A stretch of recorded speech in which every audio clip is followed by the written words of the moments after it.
Это с Белоруска.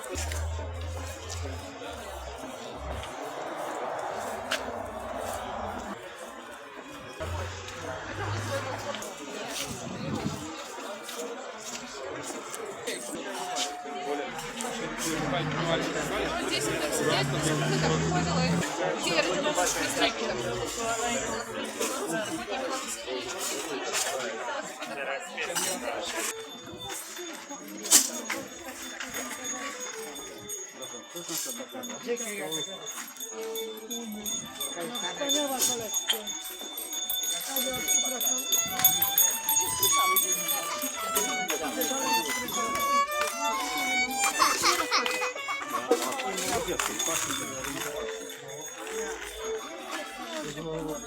Tam się jeździecie, zakupić się.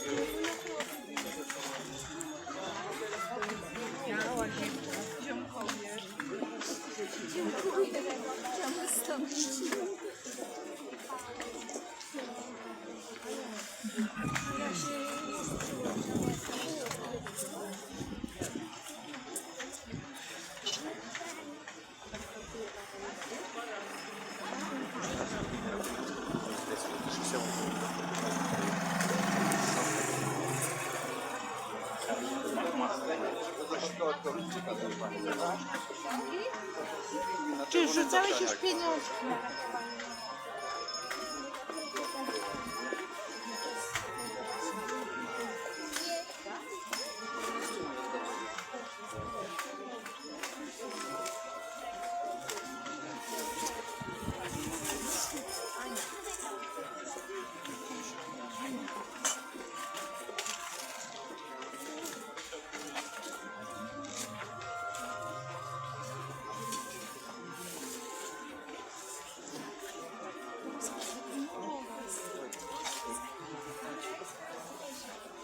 Мы сегодня 8 могил отведаем, где мы ведаем белорусов, и те, кто походит от нас, там, у нас есть ничья на этой могиле, а у кого есть так само, то вы сами вырашаете, где вы хотите поставить, всего могил будет 8.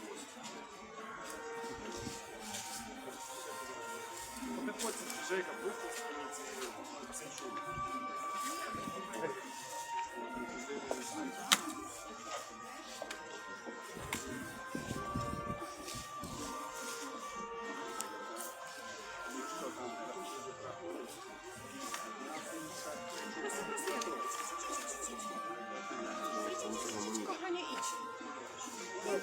Pięknie, brawo.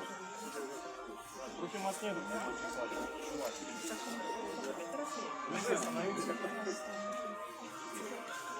Шановні сябри, хто перший раз тут на этих могилках, то я скажу, что это самые старые польские могилки в Варшаве. Это является помником культуры. Тут залишилося шмат могил з 19 століття, навіть 18. Почалися ці могилки. Советским часом тут частково було розбурено, ногами, художниками.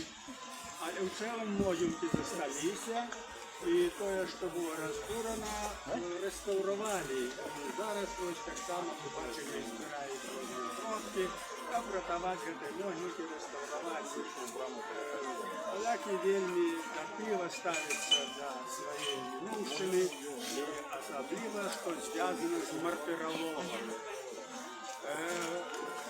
Це свято дяди, ви бачите, скільки людей, сьогодні день усіх святих, завтра день дадуть. Сколько людей на улице не можно пройти. Завтра будет еще больше. Это свято и для нас, и для поляков. И оно объединяет всю нацию. Всю нацию объединяет, потому что каждый мая дядов, батьку, матку, які померли. Это незалежно от культурного уровня, незалежно от политических прихильностей. Каждый этим проникнет. І от увесь народ, вся нація зараз польська, не всі на могилі. Я був 2 года тому у Отмацку там 40 тысяч населения. Велизарнейшие могилки. И где это 40 тысяч там? Это нечто невероятное. Это вышел весь народ з этого маленького города. Так вот, Варшава такая самая. То есть тут больше могильников, тут полностью войсковые могилки. Все, и на этих могилках люди звали. Мы гэтае свята пачалі святкаваць у 88 годзе, калі яшчэ быў Савецкі Саюз, але ўжо быў утвораны Народны фронт. І вось гэта было першае свята, якое бальшавікі вы гэта чыталі, якое разганялі водамётамі, там травілі газам. Это была вялікая падзея, хацелі зрабіць вялікую крывавае месіва, але ім гэта не ўдалося.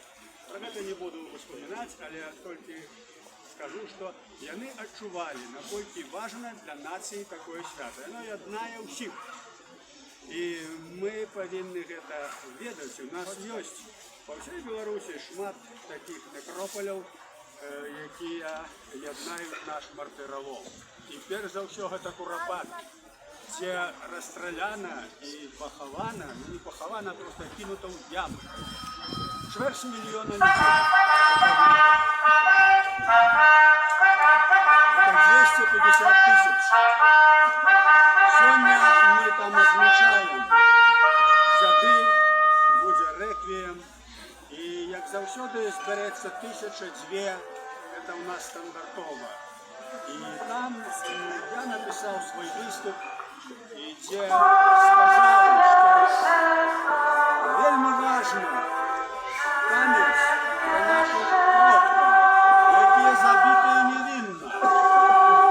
И вось каб гэтыя 250 тысяч у Курапата стали живыми и пошли в город, то завтра мы жили в другой краине.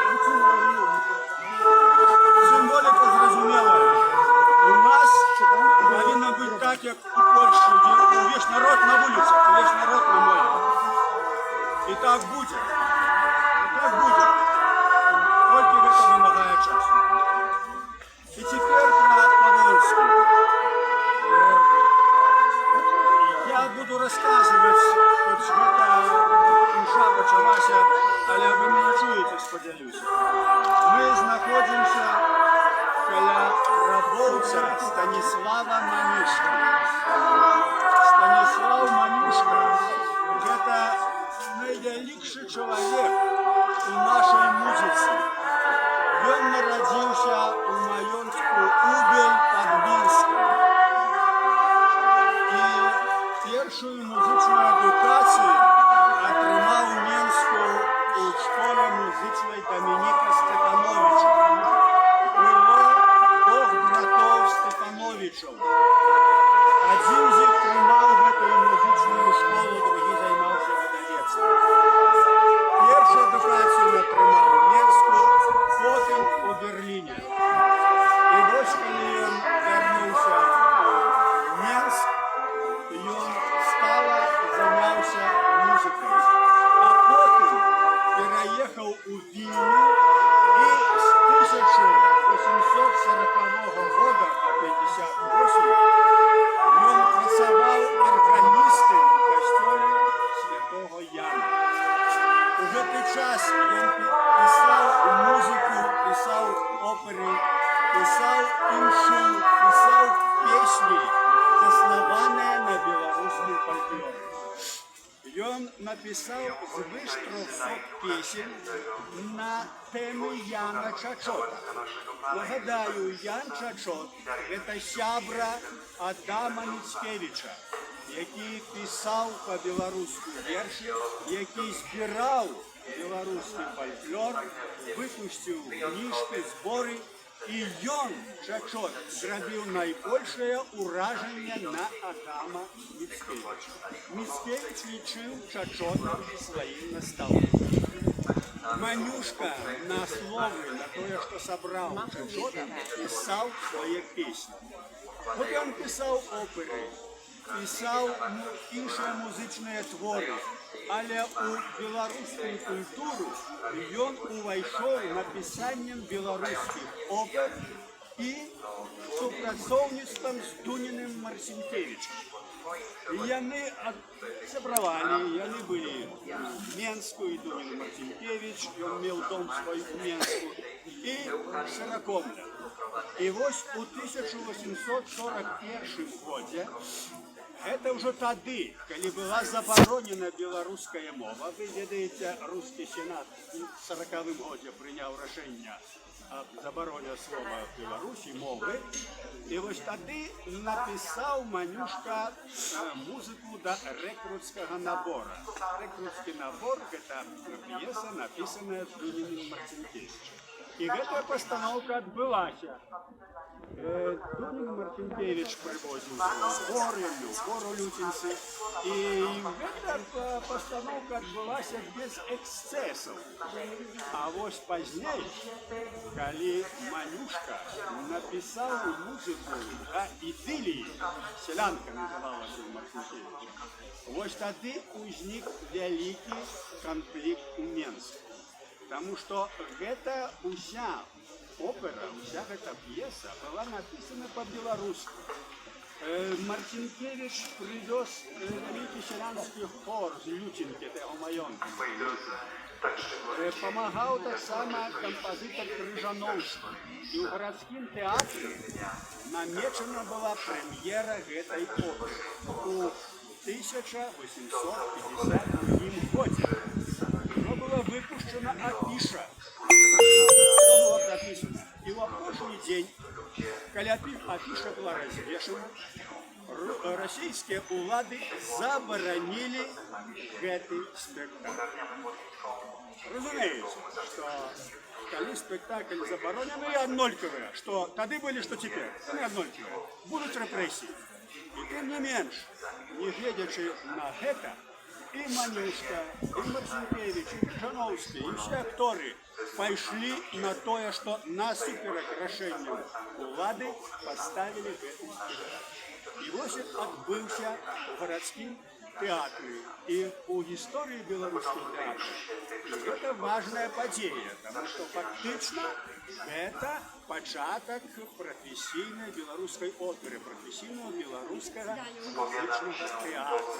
Менавіта лічыцца ідыліі Дуніна Марцінкевіча на музыку Слава Манюшка.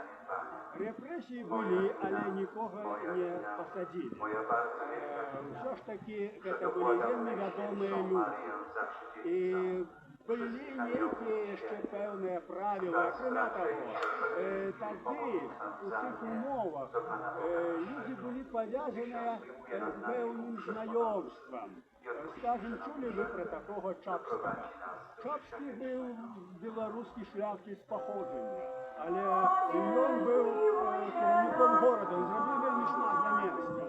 І тому там були не тільки окупанти, але в этой системе были так само люди настолько, и были настолько взаимоотносины. Вот эта подея была вельми важна. Я хотел особливо спиниться. В этом спектакле удзельничал сам Дунін Марцінкевич. И он играл роль на приговорке. Он был выдатный актер. И когда он писал эту пьесу, то фактично эту роль он написал для себя. Далее уже стал вядомым композитором.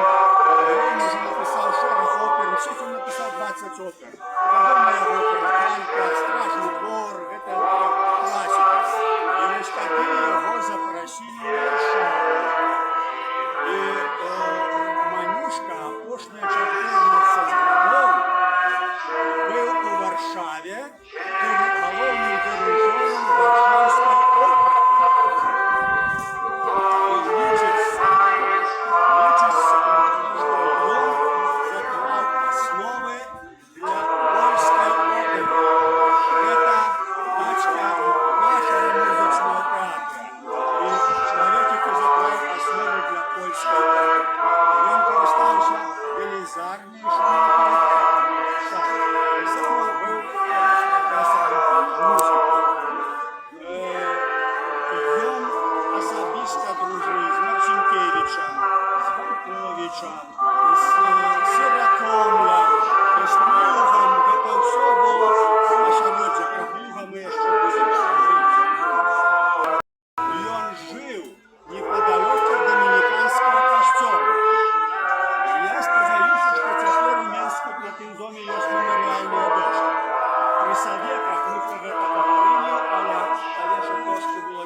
Совєти Білоруської.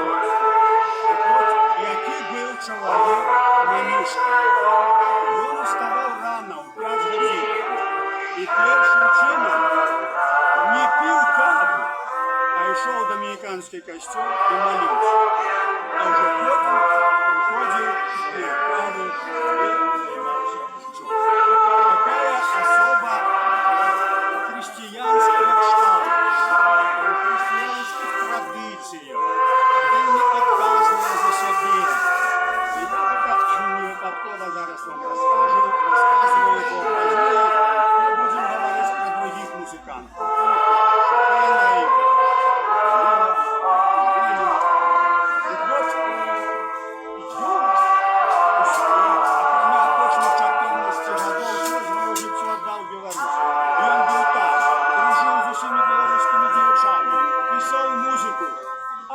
Шопена і всесвітньому мистецтві.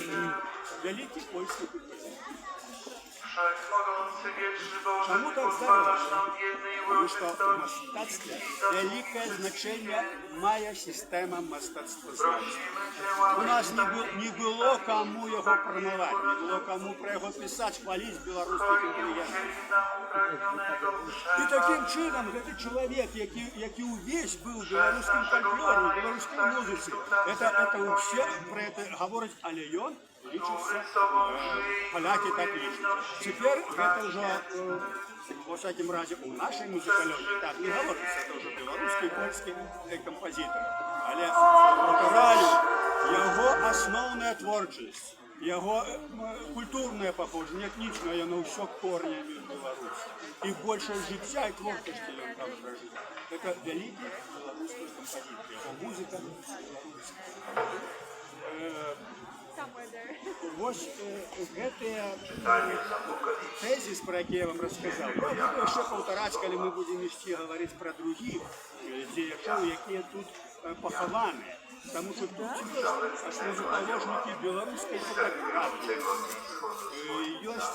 Зараз ми ходимо на могилу Марії Яму, так само. Потім Вячеслав Карлович, Адам Клуб. Это все мы пройдем и у їхньої біографії вельми подобне у гэтым сенсі до Манюшки. Все життя вони віддали. Вони лічили себе краєвцями, лічпинами, писали часом вірші по-білоруську, але не було ринка, вони не могли справдитися у білоруській мові, бо вони це жили. Сороком не мав шмат дітей, йому треба утримувати сім'ю. І коли писати по-білоруськи нема ринка, потім білоруська мова заборонена. Його просто посадили. І він писав по-польську, але зміст його творчості патріотичний, белорусский. Коли мы будем тут, правда, мы не дойдем, он там далее похованы, это Желеговский. Я пару слов про его скажу, як он относил себе до якого культурного осередка. Повинны пам'ятати, такий великий чоловік, який шмат зробив для білоруської культури і для польської музики. Він знаходиться похований з великими почестями.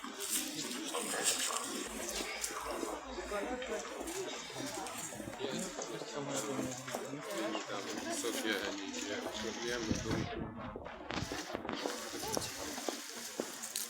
праздник так по-новому ставят маскеры. Сам американский фотограф.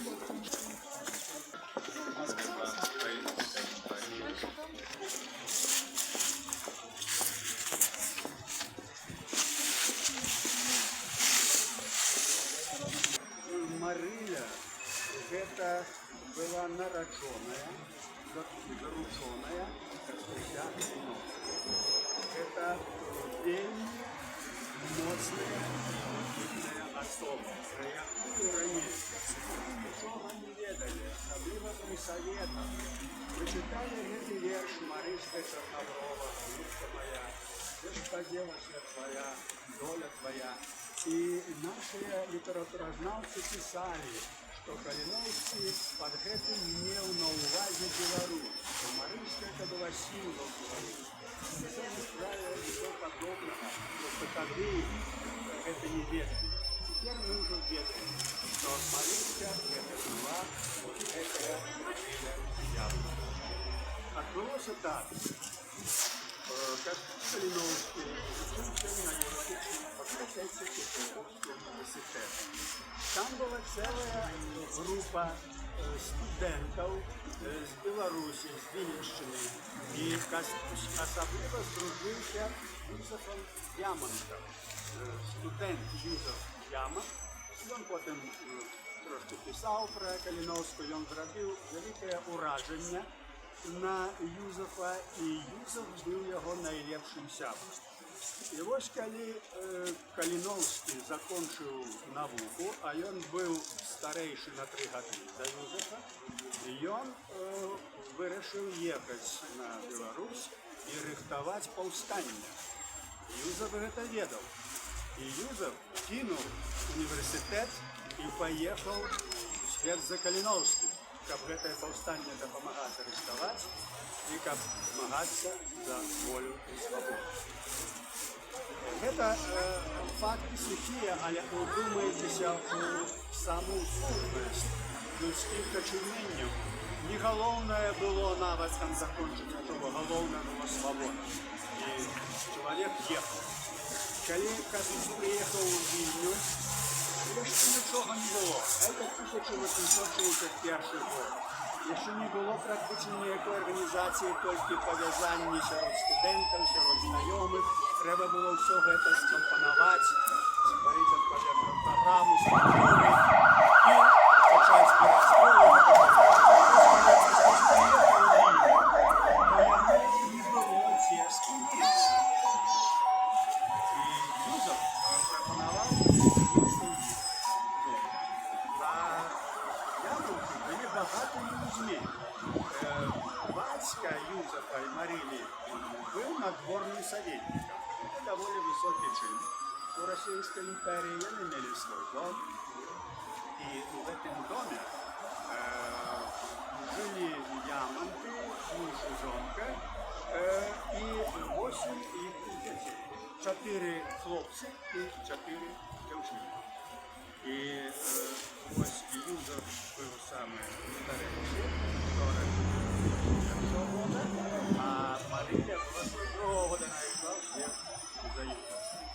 И вот цікавые факты теперь пролились на этой истории. Коли Костюк пришел в дом этих людей, и он спускался в белый угол. И одразу они поглядели один на одного, у них было кохание с первого погляда. Такое есть, такое было, это не только литература, это правда. И они одразу почули, что один до одного имкнутся и належат один для одного. И за вельми короткий час, уже недзе в початку 62-го года, отбылись заручені. Костусь попросил, значит, ну, подарил ей перстенок, все, были батьки сгодились, и все это я пробовал. Атмосфера в доме Ямонтов была не польская, а белорусская, литвинская. И они говорили по-белорусски. Мариля, вот вершик написал, Маричка Чернобрович, он написал по-белорусски, а она ж так само сидела в турне. Я потом расскажу, ей передавали еще записки, как это отбылось. Они ж не писал ей по-польски. У них был патриотизм настроек краев литвинских, и за это они змагались. Уся семья, нават служанки. І ось у гэтай сям'і, у гэтай атмасферы не было ніякага месца, во всякім разе мы не знаем такого, нейкім таким прибольным сентиментом, нейкім таким, тое, што любяць, скажем, абсмактаць у гісторыі цяперашнія літаратары, калі, скажем, пішуць пра Барбару Радзівіл і гэта самая цікавая гісторыя ў нашай гісторыі Вялікага княства. Але тут асаблівая. Тут было особливое. Это были люди высокого духовного полета. Это были люди, для яких головная была вольность батьківщини. И это соотносилось с их особистыми почуттями и с их переконаниями. Гэта вельмі уражлае. Гэта вельмі уражлае. І вось тады, калі Кастуся зрадзілі, калі Кастуся арыштавалі, на пачатку сядзеў у дамініканскіх мурах, то побач у касцёле місіянераў была арыштавана і сядзела Марыя. Арыштавалі ўсю сям'ю, усіх арыштавалі яму і ўсіх саслалі у Сібір. Так от, пачатак такі, такога моцнага, дзівоснага кахання. Гэта ёсць фатаграфіі, знятыя ў Табольску, калі яны ўжо былі на высылцы, як на мой погляд, вельмі прыгожая жанчына, і адчуваецца нават у той недасканалай фотаграфіі паліграфічнай, якая ёсць там у энцыклапедыі, адчуваецца яе шляхетнасць духа.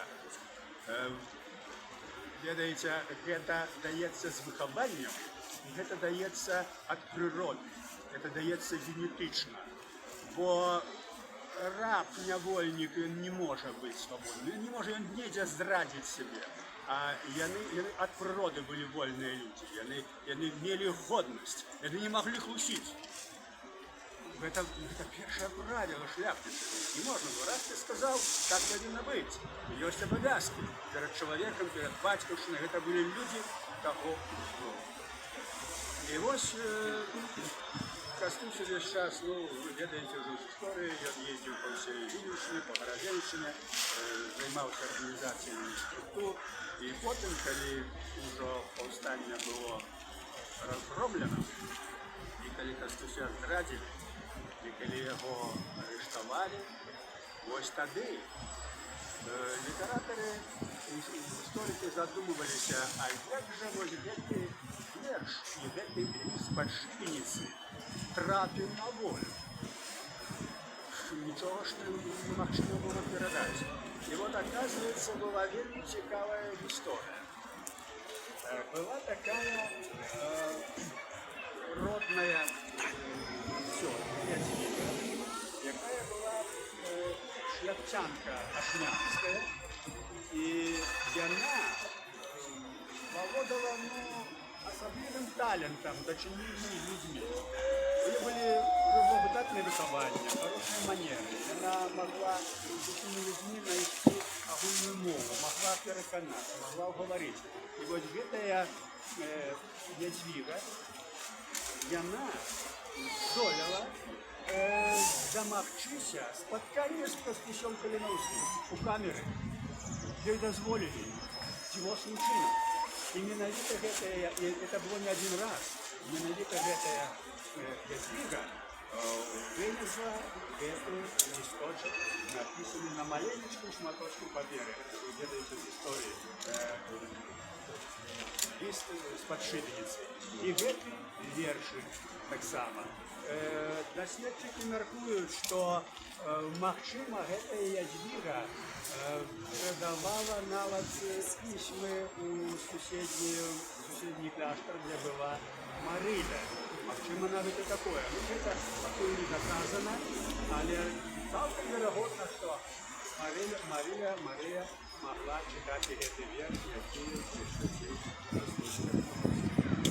І вот, калі ўжо быў вынесены вырак, што Кастусь павінен памерці на шыбеніцы, гэта засталіся сведчанні людзей, якія былі побач, якія прысутнічалі там на час пакарання, якія апісвалі так, што Кастусь Каліноўскі выйшаў вельмі цвёрдым крокам, пашоў на шыбеніцу, і калі ён устаў, ён абвёў поглядам, ён шукаў знаёмых людзей. В этот час зачитывали присуды, а ён глядзеў на людзей, хто ёсць. І тыя, хто яго бачылі, яны вспамінаюць, што такое ўражанне, што ён сваім такім бесстрашным выглядам хацеў паказаць астатнім, што гайцеся, галоўнае наперад. І в этот час, калі зачиталі дваранін Каліноўскі, ён сказаў: у нас няма дваран, у нас много. Трэба разумець, хто меў на ўвазе Кастусь. Таму што пісалі па-свойму. Маўляў, гэта такі дэмакратычны рэвалюцыянер, и вот ему так сказал, он там был селянцем и тому подобное. Шляхта – это особливая группа людей, особливая социальная слой, який был в Беларуси и в Польше. Это не были дворяне. Дворяне у Франции, потом российцы, это колонии при королю. Они жили при дворы, они служили королю, были залежные от его милости, от его, как Катерина, кажуть, давала, русская царица давала там разные привилегии, маёнтки и так далее. И тому у них, в этих дворах, это совсем другая психология была. А шляхта была вольная, у нее была только одна задача, и они повинны были воевать. Коли ворог шел на батьківщину, яны повинны со своей зброей, со своим конем, со своим провиантом идти на войну. Они были вольные, они удельничали в соймах, и они имели вольный голос, и они выбирали города. Шляхта это совсем другое. И говорить такое, а русские, когда захопили Беларусь, они, ну вы ведаете, что было, они ликвидовали соседское сословие, и потом треба было, как шляхта доказывала свое шляхотское походжение, и их записывали дворянами. И вот как раз в этот час шляхту записывали дворянами. Вот чему здарилась такая ситуация, якую описал Янка Купала у Павлинцы. Чому Криницький все, що ми не мужики, там, а гэта якимка мужик, а гэта быковский шляхтич, у чым справа? А справа ў тым, што многие, ўсё трымалася на традыцыях, на памяці. І многие шляхетные люди не могли, особливо там фальварковая, шарачковая шляхта, доказать свое походжение шляхетное. І ўжо папер не было, але по традыцыі все ведали, что это шляхта, и этого было достатково. Это наша была такая цивилизация, это было достатково, верили на слово. Русскими они не могли это доказать, и их записали мужиками. И это была страшная психичная пораза для этих людей. И они старались, вот этот конфликт адлюстровал Купал. И потом Каруська гонец. Вот это ихное, что мы не мужики, мы там шляхта, хотя у самого, кажут, ты удирал. Это уже большевики потом из этого смеялись, что вот, справа не упал. Это была трагедия вот этой шляхты, яка в оккупации не могла доказать свое. Вот когда это сказали, дворянин Калиновский, он сказал, у нас нема дворян. Ровно. Вот так треба различить. Иначе не мог, потому что такая была ситуация. Ну и относно Марилі. Яе разом з усей сям'ёй вывезли в Топольск, послали, арестовали всіх, я вже казав, навіть служанку, такая була Каруся, яка так само ведала усі таємниці повстання. От усі ведали, вся сім'я, і ніхто нікого не видав, навіть служанку. А у гэтым месцы, у Вадэры, Ямонтова, была галоўная канспіратыўная ямачная Вадэра повстання. Они сведомо на это шли, расследовали все.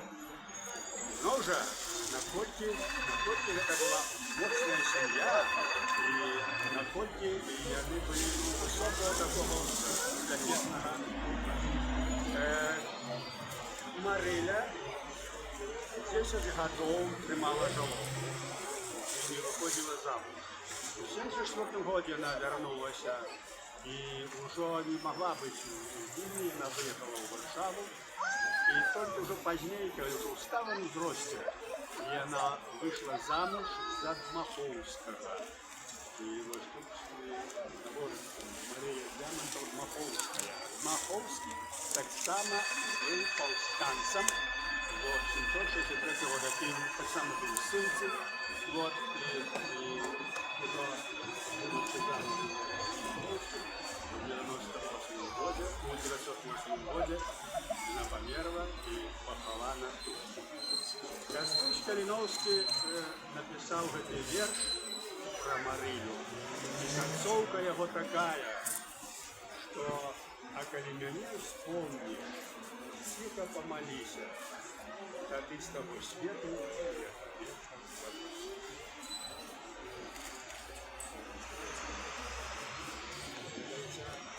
вот такие простые слова, такие простые мы доходим до души, ведаючи, что человек писал, маючи великое кохание души на смерть. Ведаючи, что минуту, несколько минут жить я такое писал. И долго говорит, что написал человеку, який этому разумеется. Это люди, якія жили не только социальными дочинениями, вот этим светом, а яны жили вечностью. Бо это не поэтичный прием, что я там с того, это вера. И он верил, что есть той свет, где он будет, и что он отзовется. Это реальность. Это не метафора поэтичная. Это были такие люди. И Костусь был таким. Вот такая была Мариля из ямы. И я тут зародил невелик такую, кто не бачил, здымок фільмі, гэта ў Тобольску. І здымок возьміться, поглядите, кто не бачил.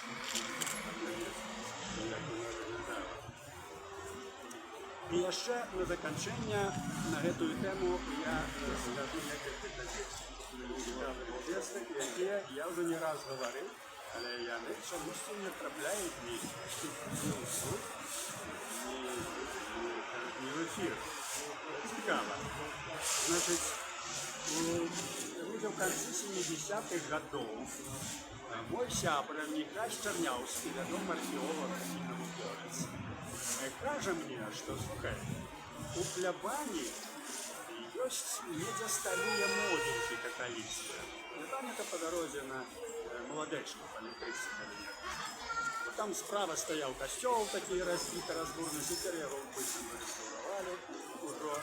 И вот на тых моденьках он доведался, говорил там старожилами, некогда стоял помник повстанца Калиновского, и что этот поставил корпус его граничек. Что неподалеку проходила межа Парижской молодежи.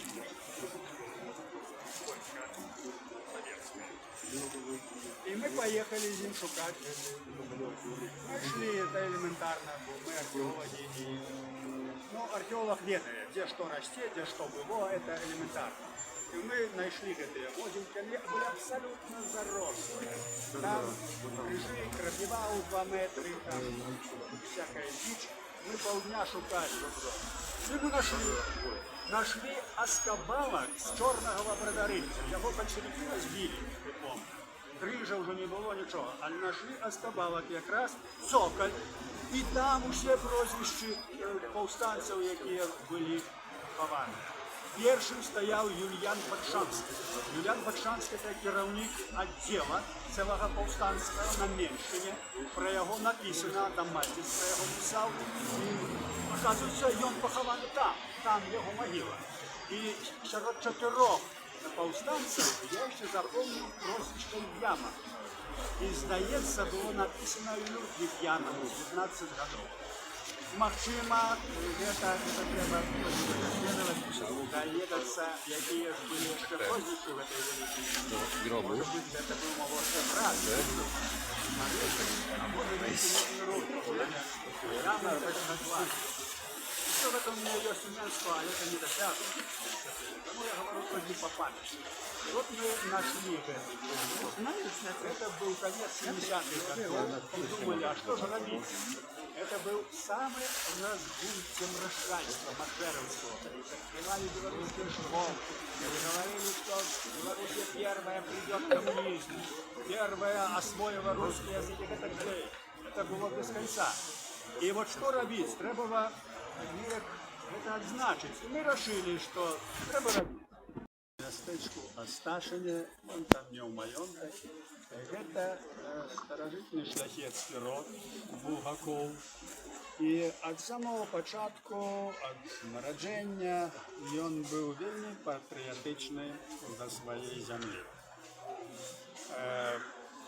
Ужо будучы сталым чалавекам пасля 20-кі, будучы жанатым, выпадкова зацікавіўся фатаграфіяй. Яго жонцы падарылі простенькі фотоапарат. І ён зацікавіўся і стаў мэтрам польскай беларускай фотаграфіі. Это вот такая гісторыя, што вельмі проста гэта ўсё пачалося. Вот. Але ён меў талент фотаграфічны, пра які не здагадваўся. Можа быць, шмат такія людзі маюць гэты талент, але трэба, каб быў імпэт, каб чалавеку захацелася гэта рабіць. Тады гэты талент праявіцца. Бо калі імпэту няма, то ён і загіне. Ён паехаў у Берлін, кончыў там школу фотаграфічнага мастацтва, вярнуўся ў Вільню.